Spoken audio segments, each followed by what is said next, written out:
იცოდით საქართველოში ყოველი მესამე მოსწავლე პოტენციურად ბულინგის სამიზნე რომ არის? კვლევები ადასტურებს, რომ ემოციური უსაფრთხოების გარეშე მაღალი აკადემიური შედეგების მიღწევა უბრალოდ შეუძლებელია. სტატისტიკა კი საგანგაშოა. ბულინგის მსხვერპლი მოსწავლეების შედეგები, მაგალითად, მათემატიკასა და საბუნებისმეტყველო საგნებში საშუალოდ 40-60 ქულით ნაკლებია, რაც დაახლოებით 1 სასწავლო წლის ჩამორჩენის ტოლფასია. კონფლიქტი კი ცხოვრების განუყოფელი ნაწილია. პროფესიის მიუხედავად სკოლის შემდეგაც რთულ ადამიანებთან და სიტუაციებთან ურთიერთობა გარდუვალია.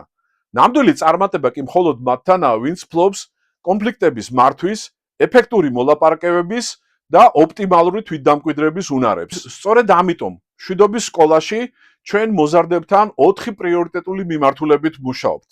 და ესენია: პირველი, კონფლიქტების მართვა და ეფექტური კომუნიკაცია. მეორე, ლიდერობა, ასერტიულობა და თანამშრომლობის ზალა.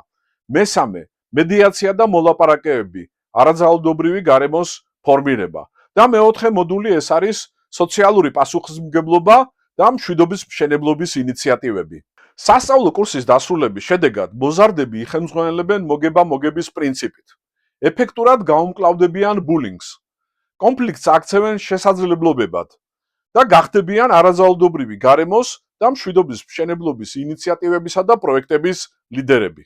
ეს ყველაფერი, როგორც ოპტიმალური თვითდამკვიდრების უნარის მტკიცებულება, თავს მოიყრის მოსწავლის ინდივიდუალურ პორტფოლიოში, რომელიც მას გზას გაუხსნის წარმატებული საუნივერსიტეტო ცხოვრებისა და კარიერისკენ.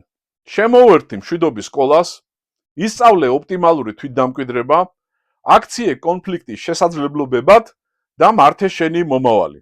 გისურვებთ წარმატებებს.